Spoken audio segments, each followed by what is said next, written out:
వచ్చి మన వెంటే ఉండి మన వెన్నుకు రాసి అద్భుతమైన స్థితికి తీసుకొచ్చినటువంటి మహనీయులు వ్యాస పౌర్ణమి, వ్యాసుడు వారు.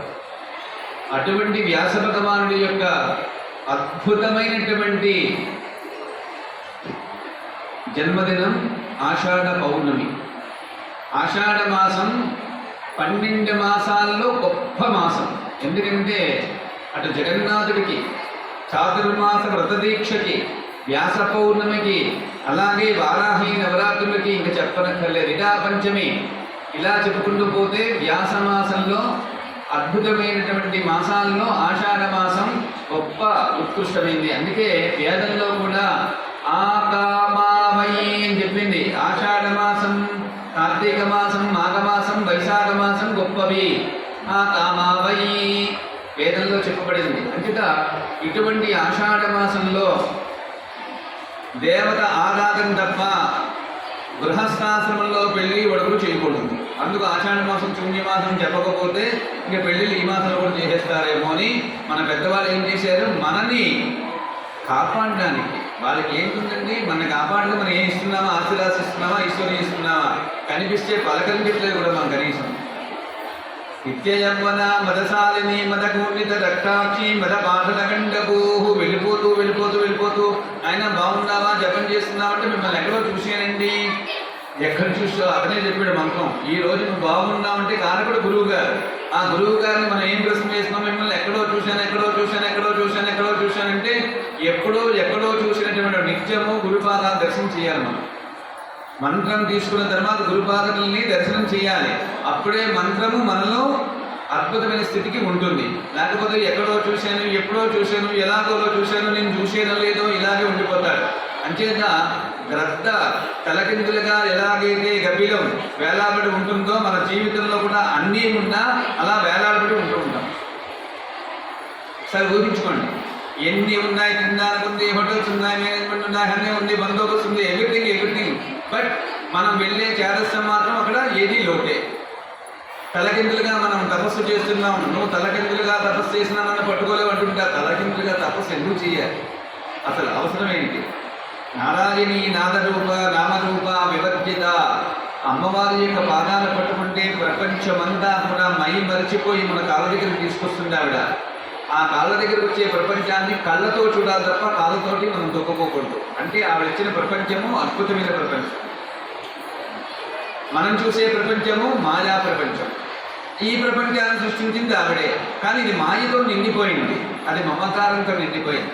మాయలోంచి మమకారంలోకి వెళ్ళాలంటే ఏం చేయాలి? సామ్రకరుణ సమానాధిక వర్జిత సర్వశక్తిమయి సర్వమంగళ సద్గతిప్రద సర్వేశ్వరి సర్వమయి సర్వమహంప్రస్వరూపిణి సర్వయంత్రాత్మిక సర్వతంత్రరూప మనోన్మని మహేశ్వరి మహాదేవి మహాలక్ష్మీ మృడప్రియ మహారూప మహాపూజ్య మహాపాతకనాశిని ఆసన మహాయాగక్రమారాధ్య మహాభైరవ పూజిత మహేశ్వర మహాకల్ప మహాతాండవసాక్షిణి మహాకామేశ మహిషి మహాత్రిపుర సుందరి. రోహిణి ఎన్ని మహాలు ఉన్నాయి ఇందులో నేను చెప్పిన దాలో ఎన్ని మహాలు వచ్చాయి? మహేశ్వరి మహాదేవి ఎన్ని మహాలే, అన్ని ఆవిడ మహల్లే. చూసారా, చతుష్పరాజ అక్కడ వరకు కూడా అన్ని మహా మహా మహా మహా మహా. మనం అనుకోకుండా మహానుభావుడు ఒకసారి అంటాం, మహానుభావుడు మహానుభావుడు అనగలం కానీ ఇంకేం చెప్పలేం. మహేశ్వరి మహాదేవి మహాలక్ష్మీ మృడప్రియ మహారూప ఏది చేసినా మహా అద్భుతం. అటువంటి చైతన్యమూర్తిని మనం అర్చించి తరించాలనేటువంటి భావంతో గురువు మనని హక్కును చేర్చుకొని మంత్రోపాసన ఇచ్చి మనని ఇంట్లో పెరట్లో మొక్కలు ఎలా సంరక్షించుకుంటూ ఉంటాడో ఆ యజమాని అలాగా గురువు గారు మనని ఆ మొక్కను పెంచినట్లుగా ఎక్కడ మొక్కలు అయిపోకుండా ఇక్కడ ఈ గోళంలో వేసుకుని రోజు ధరిస్తూ ఉంటాడు, రోజు చూస్తూ ఉంటాడు. నువ్వు ఎంత జపం చేసింది అనురాగా, ఇవాళ 108 చేసింది, నిన్న 1000 సార్లు చేసింది, ఇవాళ జపమే చేయలేదు అని గురుగారు తెలుసుకో.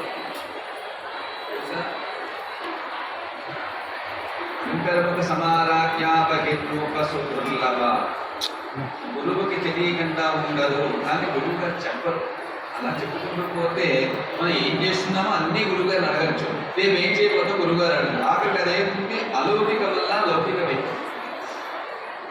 లౌకిక వాంఛలకి గురువుని కానీ మంత్రాన్ని కానీ సంప్రదాయాన్ని కానీ మనం భంగపరచుకోవాలి. ఇప్పటికీ తెలుసుకోకపోతే ఇక చరిత్రలోని ఎక్కడో టీవీలో చూసి ఘోరాలు వింటున్నాం, ఇంకా రోజు మన బొమ్మల్లోనే చూస్తాం. అటువంటి సమస్యలు చేస్తున్నాయి. ఎవరు నమ్మినా నమ్మకపోయినా సృష్టిలో ఏది జరుగుతుందో అది అలా జరిగిపోతుంది. నాకు నమ్మకం లేదని నేను కదా. నమ్మకం ఉన్నవాడికి ఆకలి వేస్తుంది, నమ్మకం లేని వాడికి అది సామాన్యమే కదా, అది నిజమే కదా. అంటే ఆకలి వేస్తోంది అంటే అమ్మనీతో ఉంది, కాలకృత్యాలు ప్రోపర్గా నెరవేరుస్తున్నామంటే అమ్మనీతో ఉంది, నిద్ర వస్తోంది అమ్మనీతో ఉంది, పడుకుంటున్నావు లేస్తున్నావు పరిగెడుతున్నావు అమ్మనీతో ఉంది. ఇంకా నువ్వు నమ్మితే ఏంటి, నమ్మకపోతే ఈ నమ్మకంతో వాడికి సంబంధం లేదు. అంచేత వాళ్ళని ఏం చేయాలి, మనం అలా ఉంచాలి.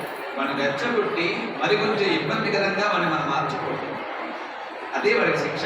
10 రోజులు మొహం చూడలేదు అనుకోండి, ఏమంటే నేను బాగా పరిగణించాను అంటుంటాడు. అంటే వాళ్ళు మార్పు మనం గమనిస్తూ ఉండాలి, వాడిని మాత్రం అలా ఉంటూ ఉండాలి. అలాంటి వాళ్ళు ఎంతమంది ఉన్నారు మన శరీరంలో? 72,000 మంది ఉన్నారు. మన శరీరంలో ఎంతమంది ఉన్నారు? పక్కింటి ఆవిడ మార్చడం కాదు, ముందు ఇందులో మారాలి. నేను చెప్తున్నంతసేపు కూడా నిజమే కదా, మా ఇంటి పక్క ఆయన మార్చాలేమో అని చెప్పి అందరూ ప్లాన్ చేస్తుంటారు. ఇందులో 72,000 నరాలు ఉన్నాయి.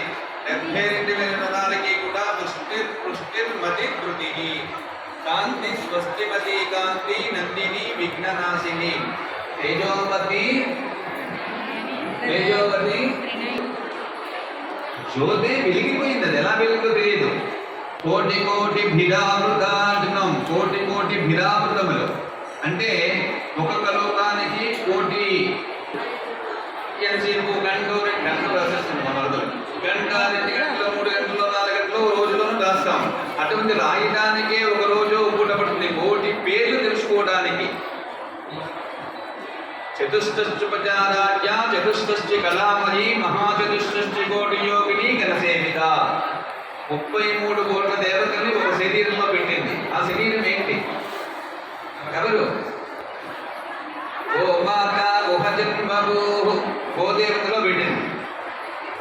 ముఖానికి పాపం వస్తుంది. ముఖాన్ని చూస్తే గోమాత ఎంత గొప్పదైనా అన్ని దేవతలు అందులో ఉన్నా ఆవిడ ముఖం చూస్తే పాపం వస్తుంది. పృష్ఠభాగం చూడాలి. అందుకని చిన్న అబద్ధం సాక్ష్యం ఇచ్చింది కాబట్టి మొహం చూడకూడదు చెప్పించింది కామధేనుకి. అంటే పృష్ఠభాగానికే ఇష్టం, కానీ సృష్టికి మూలమేది పృష్ఠము. పూర్వపుష్ణాదేష్ణం ప్రబదాన్వితానకనీతి సంజన్నన మజ్జన తమో గుణపదధ్వజ ప్రభాజాల పరాకృత సరోరుహాంటున్నాం కదా. సరోరుహ చేసుకొస్తున్నాం. 33 కోట్ల దేవతల్ని ఉన్నారో లేదో చూసుకోవడానికి 84 సంవత్సరాల 4 మాసాల 18 రోజులు పడుతుంది. 33 కోట్లు పేర్లు ఒకసారి మనం తెలుసుకోవడానికి.